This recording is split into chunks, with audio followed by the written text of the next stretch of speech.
Every weekday, 200,000 passengers traverse two dying tubes beneath the Hudson River, the North River tunnels, carrying 21 trains per hour through cast iron rings built when Teddy Roosevelt was president.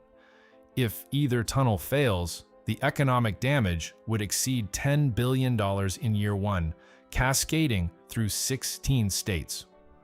On October 29, 2012, Hurricane Sandy changed everything. 90 million gallons of corrosive saltwater flooded both tunnels in hours, soaking concrete, destroying electrical systems, and triggering chemical reactions that continue accelerating today. Engineers found salt crystals growing deep inside the concrete, expanding and contracting, fracturing the structure from within. The $400 million repair took 3 years but amounted to life support, not restoration. Concrete chunks still fall during inspections. Signals fail regularly. Cast iron rings show irreparable stress fractures. What was once a Gilded Age marvel has become a ticking bomb beneath America's most critical rail corridor. To understand why these tunnels have become so critical and so fragile, one must first grasp the geographic absurdity of New York Harbor. The Hudson River, where it separates Manhattan from New Jersey, is not merely a river in the conventional sense.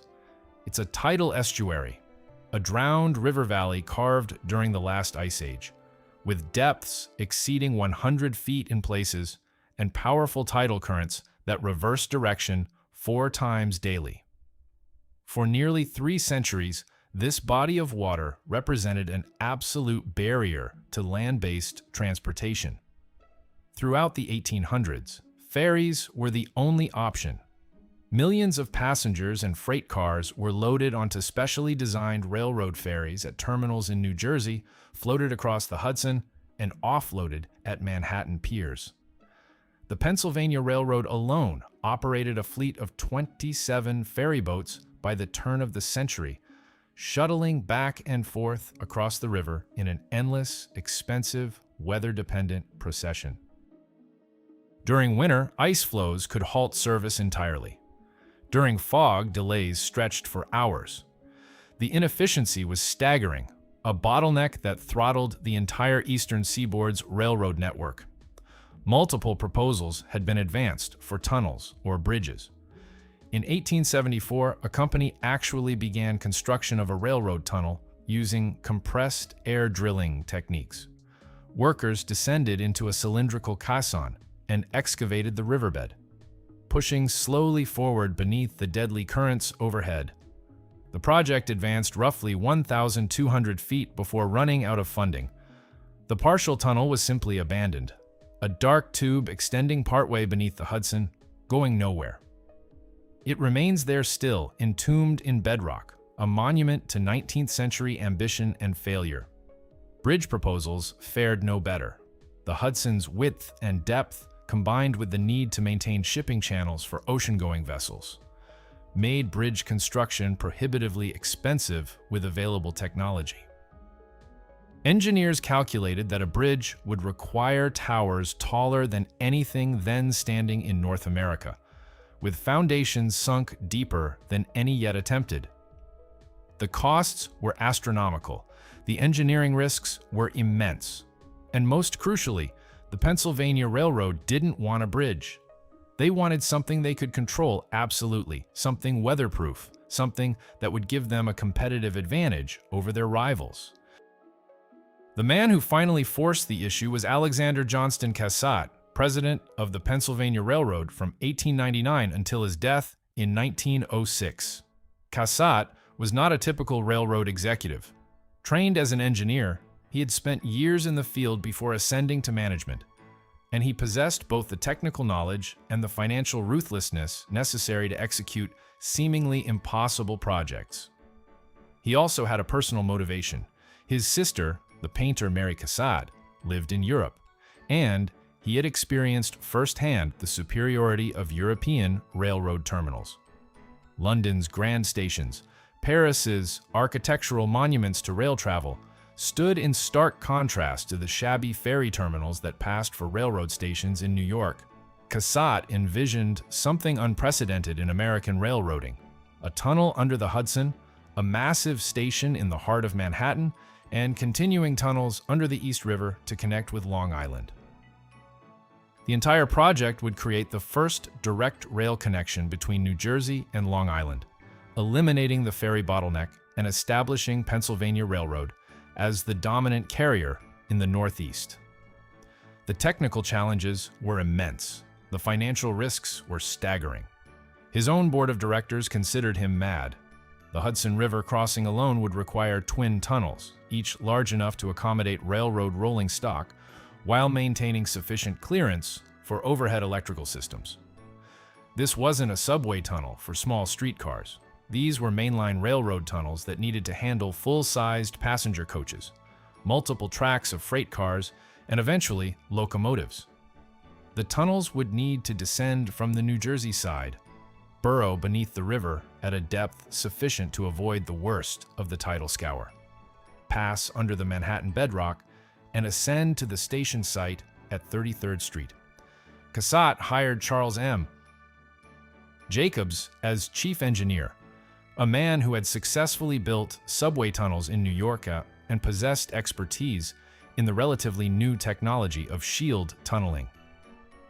The method involved constructing enormous cast iron tubes underwater, using a cylindrical shield that protected workers as they excavated forward.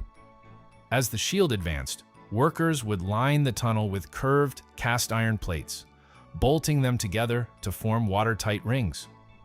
Concrete would then be pumped behind the iron rings to fill the gap between the tunnel lining and the excavated rock or mud. It was dangerous, expensive, and slow. It was also the only method that could succeed. Construction began in 1904 and immediately encountered the exact nightmares the engineers had predicted. The geology beneath the Hudson shifted unpredictably from hard bedrock to soft silt to ancient buried channels filled with loose gravel. In some sections, workers could advance several feet per day. In others, they measured progress in inches. The shield technique required maintaining precise air pressure inside the working chamber to prevent water and mud from flooding in through the face of the tunnel. This pressure varied depending on depth and soil conditions, sometimes reaching 40 pounds per square inch, nearly 3 times normal atmospheric pressure. The human cost was immediate and brutal.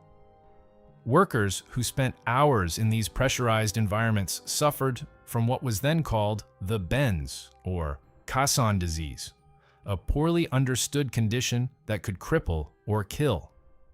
When workers finished their shifts and rode the elevator back to normal atmospheric pressure, dissolved nitrogen in their bloodstream would form bubbles, causing excruciating joint pain, paralysis, or death. The project employed a medical chamber where afflicted workers could be slowly decompressed, but this was primitive treatment at best. Records suggest at least 15 men died during tunnel construction, though the actual toll was likely higher, as non-fatal cases of the bends often went unreported. The 2 tunnel bores advanced simultaneously from both shores, with teams working around the clock in 12-hour shifts. Each shift descended into a world of noise, darkness, and danger that surface dwellers could scarcely imagine. The compressed air created a constant roaring background that made verbal communication nearly impossible. Temperatures inside the shield exceeded 100 degrees Fahrenheit, despite the cold river water just beyond the iron plates. Men worked stripped to the waist, shoveling muck, positioning iron segments, operating hydraulic jacks that pushed the shield forward against the resistance of bedrock and river silt. Navigation posed its own challenges. The 2 tunnels needed to maintain parallel courses roughly 60 feet apart, with both bores meeting precisely at a predetermined point beneath the center of the river. Engineers on the surface used surveying equipment and mathematical calculations to guide the underground teams, But accuracy was difficult to maintain. Small deviations in angle or elevation, accumulated over thousands of feet of tunneling, could result in the two bores missing each other entirely. Periodic measurements from the surface helped correct the course, but the process involved educated guesswork and prayer in roughly equal measure. On April 9, 1906, workers in the South Tunnel broke through to the Manhattan side. The North Tunnel followed 5 months later. Neither bore had deviated more than 1 inch from its designed centerline, a triumph of engineering precision that astonished even the project's most optimistic supporters. But Alexander Cassatt never witnessed this moment. He had died on December 28, 1906, at age 67, worn down by the stress of managing the massive project and the constant battles with his board of directors over costs and scheduling. While the tunnels crept forward beneath the Hudson, an equally ambitious project was transforming the block between 31st and 33rd Streets in Manhattan. The Pennsylvania Railroad had purchased the entire block and demolished everything standing on it, including the original Pennsylvania station of the Long Island Railroad, several residential buildings, and various commercial structures. In their place, the railroad intended to build what would become the largest railroad terminal in the world. The architectural firm of McKim, Mead, and White received the commission, and they approached the task with grandiose vision. The station would be modeled after Roman baths, with soaring public spaces that evoked the grandeur of classical antiquity. The main waiting room would feature 68 Doric columns, each standing 53 feet tall and carved from pink granite quarried in Massachusetts. The concourse, where passengers would descend to the platforms, would be covered by a glass and steel vault that flooded the space with natural light. The entire structure would occupy roughly 8 acres and cost $114 million in 1910 dollars, equivalent to nearly $3 billion in modern currency. But the visible station was merely the decorative crown of a far more complex engineering system.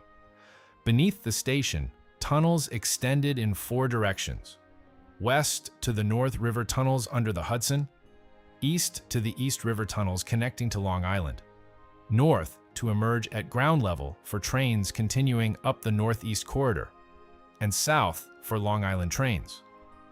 21 tracks fanned out beneath the station platforms, serving 11 island platforms that could simultaneously handle arrivals and departures.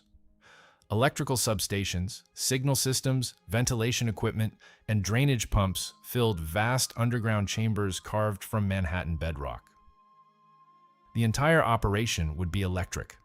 Steam locomotives, which had powered American railroads since their inception, couldn't operate in the confined tunnels due to smoke and ventilation issues. The Pennsylvania Railroad ordered a fleet of specially designed electric locomotives capable of hauling heavy trains through the tunnels and up the grades required to reach the station platforms. These locomotives drew power from a third rail system similar to subway electrification, but built to far more robust standards to handle mainline railroad equipment. On November 27, 1910, the North River Tunnels and Pennsylvania Station officially opened for passenger service. The first train to arrive carried Pennsylvania Railroad officials and dignitaries who had traveled from Philadelphia. They emerged into a waiting room that literally took their breath away. Morning sunlight poured through the coffered glass ceiling, illuminating the pink granite columns and the marble floors. The scale was deliberately overwhelming, designed to make passengers feel they were participating in something grand and historic.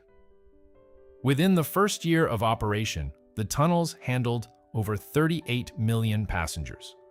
The Pennsylvania Railroad had effectively doubled its capacity overnight, eliminating the ferry bottleneck and establishing direct service between Washington, D.C. and Boston via New York. Through trains could now traverse the Northeast Corridor without the delays and complications of the ferry transfer. The competitive advantage was immediate and substantial. The Pennsylvania Railroad became the dominant carrier on the eastern seaboard, with revenues increasing proportionally. The tunnels themselves operated with remarkable reliability during these early decades. The cast iron lining, designed for a 50-year service life, showed minimal deterioration. The drainage systems, powered by electric pumps that ran continuously, kept water infiltration to manageable levels despite the immense pressure of the river overhead. Signal systems, electrical distribution, and track maintenance all functioned within expected parameters. Engineers had built redundancy into every critical system, ensuring that single-point failures couldn't cascade into catastrophic shutdowns. During World War I, the tunnels proved their strategic value. Troop movements along the eastern seaboard relied heavily on the Pennsylvania Railroad's ability to move large numbers of personnel and equipment quickly and efficiently. The bottleneck had been eliminated. What had once required ferry transfers and hours of delay could now be accomplished in a continuous train movement. Military planners calculated that the North River tunnels had effectively doubled the troop transport capacity of the entire Northeast rail network. The 1920s and 1930s represented the peak of American passenger rail travel, and Penn Station served as the epicenter. On busy days, over 100,000 passengers moved through the station, boarding trains to every corner of the continent. The North River tunnels handled roughly one train every 3 minutes during peak hours, a volume that tested the limits of the signaling systems but remained within design parameters. Track maintenance required overnight windows when fewer trains operated, but the tunnels had been designed with this necessity in mind. The post-World War II era brought changes that nobody in 1910 could have anticipated. Automobiles, once luxury items, became ubiquitous. The interstate highway system, launched in 1956, created a competing transportation network that siphoned passengers and freight away from railroads. Commercial aviation, primitive in the 1930s, evolved into a mass transportation system that could move passengers faster and more cheaply than trains on long-distance routes. The Pennsylvania Railroad, like all American railroads, began a long, agonizing decline. Ridership through Penn Station dropped precipitously. The grand waiting room, designed for thousands of simultaneous passengers, echoed with emptiness. The Pennsylvania Railroad, hemorrhaging money, began looking for revenue sources to offset losses. The solution they arrived at was almost unthinkably short-sighted: demolish the architectural masterpiece of Penn Station and lease the land to developers for a new Madison Square Garden and office complex. The station would be rebuilt as a cramped underground warren beneath the new structures. Demolition began in 1963 and proceeded with brutal efficiency. The pink granite columns were jackhammered into rubble. The glass and steel vaulting was torn down and sold for scrap. The marble floors were broken up and hauled away. Art historians, architects, and preservation activists protested. But the Pennsylvania Railroad owned the property and had every legal right to destroy it. By 1968, the original Penn Station had been completely erased, replaced by a basement-level concourse that passengers universally despised. The North River tunnels, however, couldn't be demolished. They remained in continuous operation, carrying fewer trains than during their glory years, but still serving as the only direct rail connection between New Jersey and Manhattan. The Pennsylvania Railroad merged with the New York Central in 1968 to form Penn Central, which promptly became the largest corporate bankruptcy in American history up to that point. The federal government created Amtrak in 1971 to preserve passenger rail service, and the North River tunnels passed into Amtrak ownership. Maintenance during these decades of financial crisis was minimal. Amtrak operated on perpetually inadequate budgets, forced to prioritize immediate operational needs over long-term infrastructure investment. The tunnels continued to function, but deferred maintenance accumulated. Track conditions deteriorated. electrical systems became increasingly obsolete. The drainage pumps, which had operated continuously since 1910, began failing with increasing frequency. When pumps broke down, Amtrak replaced them with equivalent models. But the underlying infrastructure of pump chambers, electrical feeds, and discharge piping received no comprehensive overhaul.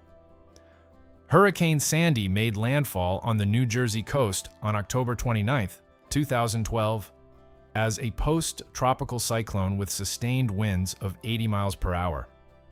The storm surge in New York Harbor reached nearly 14 feet above normal high tide, the highest water level recorded in the harbor since record-keeping began. This wall of water, driven by winds and amplified by the storm's massive size, overwhelmed coastal defenses and flooded infrastructure throughout the region. The North River tunnels, with their lowest point approximately 97 feet below sea level, had no chance. Water poured in from ventilation shafts, emergency exits, and the tunnel portals themselves. The drainage pumps, designed to handle normal groundwater seepage, were instantly overwhelmed by millions of gallons flowing in per minute.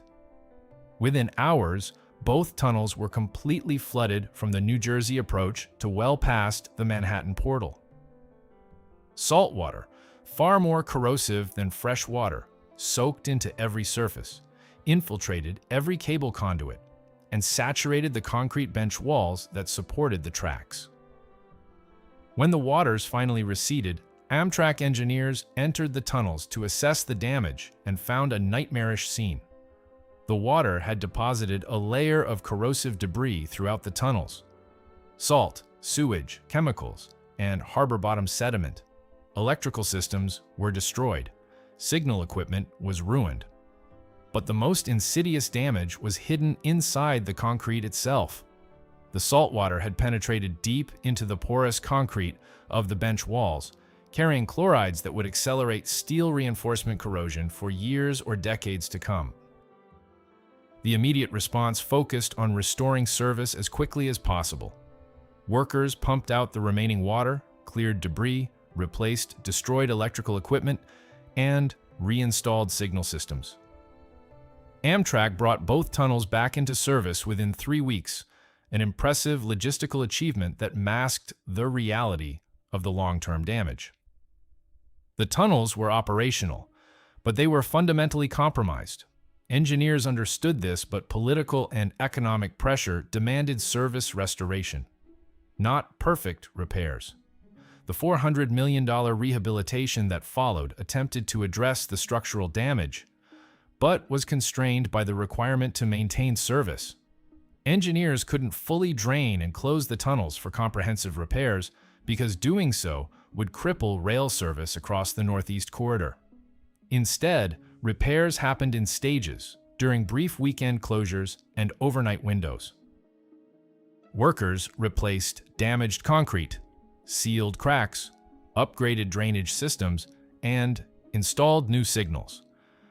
But the underlying deterioration, the salt crystals growing in the concrete matrix, the corroding steel reinforcements, the chemical processes accelerated by Sandy's saltwater intrusion, these continued unabated. Amtrak's own engineers produced a brutally honest assessment in the years following Sandy. The North River tunnels have a limited remaining service life, measured in years rather than decades. The concrete bench walls, which support the track and provide clearance for passing trains, are deteriorating from within. Chunks of concrete fall from the ceiling during routine inspections, requiring workers to chip away loose material before it can cause derailments or strike passengers in passing trains. The rate of deterioration is accelerating, not slowing. The cast iron outer rings, which form the watertight shell of the tunnel, show stress fractures in multiple locations. These rings were designed with a 50-year service life and have now been in place for over a century. The cast iron itself is becoming brittle with age, losing its structural elasticity.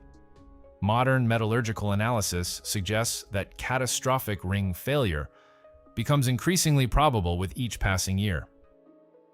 If a ring were to fail completely under the pressure of the river overhead, the resulting flood would be instantaneous and unstoppable. Signal systems fail with predictable regularity, forcing trains to slow or stop, while maintenance crews troubleshoot problems. Some failures result from aging equipment. Others occur because the electrical infrastructure is saturated with moisture that never fully dries. The tunnels have always been damp, but post-Sandy, the moisture content is substantially higher. Electrical connections corrode. Cable insulation degrades. Ground faults occur with frustrating frequency. Each failure delays dozens of trains and thousands of passengers. The drainage systems, critical to tunnel survival, are operating beyond their design capacity. Groundwater infiltration has increased since Sandy, possibly due to disturbed soil conditions or undetected cracks in the tunnel lining. The pumps run continuously at maximum capacity, barely keeping ahead of the incoming water. If any pump were to fail, or if infiltration were to increase further, sections of the tunnel would flood within hours.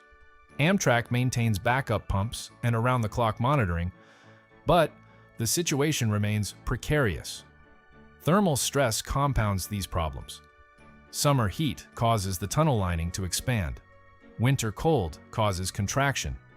These cycles, repeated thousands of times over 110 years, have loosened bolts, opened joints between cast iron segments, and created pathways for water infiltration. The original designers anticipated some thermal movement, but the cumulative effect over a century has exceeded any reasonable prediction. Modern engineering standards would never approve a tunnel design with such minimal thermal expansion accommodation. The solution, everyone agrees, is to build new tunnels. The Gateway program, as the proposal has been named, would construct 2 new single-track tunnels beneath the Hudson River, immediately south of the existing North River tunnels.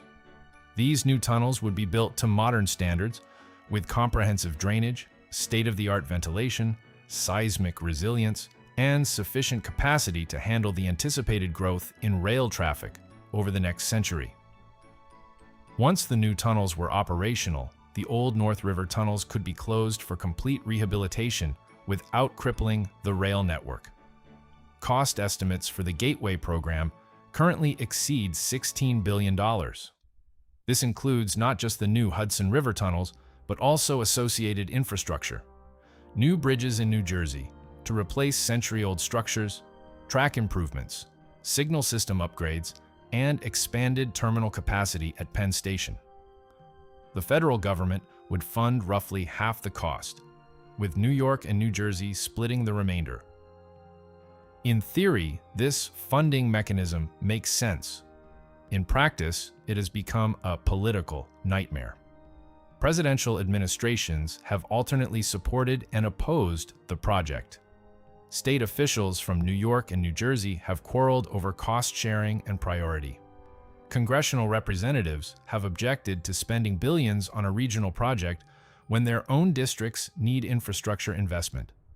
The Trump administration, which took office in 2017, initially withdrew a commitment made by the Obama administration to fund half the project through a low-interest loan.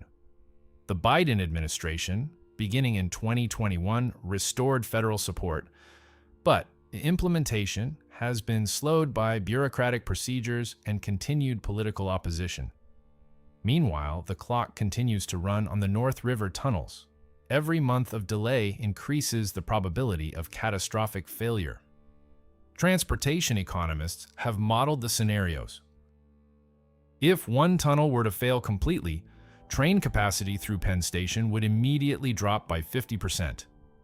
If both tunnels failed simultaneously, the economic impact would be catastrophic. No direct rail service between New Jersey and Manhattan, no Amtrak service along the Northeast Corridor, cascading delays affecting 16 states, and estimated economic losses exceeding $100 million per day. the political system appears incapable of responding to this known, quantified threat with appropriate urgency. The Gateway program has been discussed, studied, debated, and refined for over a decade, yet actual construction remains years away from beginning.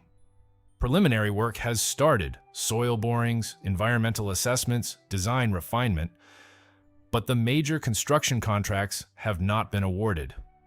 Under the most optimistic timeline, new tunnels wouldn't be operational until 2035. The existing tunnels may not last that long. Despite all these problems, trains continue to run. Every weekday morning, commuters board New Jersey Transit trains at stations throughout the Garden State, riding toward the two dark holes beneath the Hudson River that they likely never think about. The trains descend into the North River tunnels at approximately 30 miles per hour, then accelerate through the subterranean passage beneath the river. Passengers check their phones, read newspapers, or doze, completely unaware that they're traveling through infrastructure that engineers have classified as being in poor condition. The tunnel ventilation systems create a constant flow of air that passengers feel as pressure changes in their ears. This ventilation serves dual purposes, providing fresh air and preventing the buildup of heat generated by electric trains and their braking systems. Without continuous ventilation, temperatures in the tunnels would quickly become intolerable. The ventilation fans have been operating since 1910, with replacements installed periodically, but the basic system design remains unchanged. Train operators who regularly traverse the tunnels have developed an intimate knowledge of their quirks and dangers. They know which sections have chronic signal problems. They recognize the sound of concrete chunks striking the train roof when loose material falls from the ceiling. They understand that delays in the tunnel, for whatever reason, can cascade into system-wide disruptions because the tunnels represent an irreplaceable bottleneck. There are no alternative routes. If a train breaks down inside the tunnel, every train behind it must wait. Maintenance crews enter the tunnels during brief overnight windows when train traffic is minimal. They work under immense time pressure, knowing that the first morning trains will be entering the tunnels within hours. These crews perform tasks that range from routine to dangerous, replacing rail sections, repairing signal equipment, chipping away loose concrete, monitoring water infiltration, and responding to emergency situations. They work in confined spaces, in darkness except for their work lights, with the knowledge that structural failure could occur without warning. The psychological burden on Amtrak management and engineering staff is substantial. They understand, perhaps better than anyone, exactly how precarious the situation has become. They maintain detailed risk assessments, contingency plans for various failure scenarios, and communication protocols for catastrophic events. But they also understand that they're managing infrastructure that is fundamentally beyond its design service life, operating under conditions it was never designed to handle, with repairs constrained by budget limitations and political realities. The North River tunnels represent a particularly American form of infrastructure tragedy. The slow-motion failure of critical systems that everyone depends upon but nobody wants to pay to maintain or replace. The tunnels were built by private enterprise when Alexander Cassatt forced his vision into reality despite the skepticism of his own board of directors. They operated profitably for decades, providing reliable service while generating revenue that justified their construction cost. Then, as automobiles and airlines captured market share, the business case for passenger rail collapsed, and the tunnels transitioned from profitable assets to expensive liabilities. Amtrak inherited these tunnels not as a blessing, but as a burden. Created by Congress in 1971 to preserve passenger rail service that private companies could no longer sustain, Amtrak has operated for 5 decades with insufficient funding, political interference, and deferred maintenance across its entire network. The North River tunnels are merely the most visible and most critical example of infrastructure that should have been replaced decades ago, but continues to operate through a combination of heroic maintenance efforts and sheer luck. Hurricane Sandy accelerated the deterioration that was inevitable regardless. The tunnels, already aged beyond their design life, suffered damage that couldn't be fully repaired within the constraints of maintaining continuous service. The saltwater intrusion initiated chemical processes that continue to degrade the concrete from within. Engineers can monitor this deterioration, measure its progress, and predict eventual failure. But they cannot stop it without closing the tunnels completely for reconstruction, which would require having alternative tunnels already in operation. This is the trap.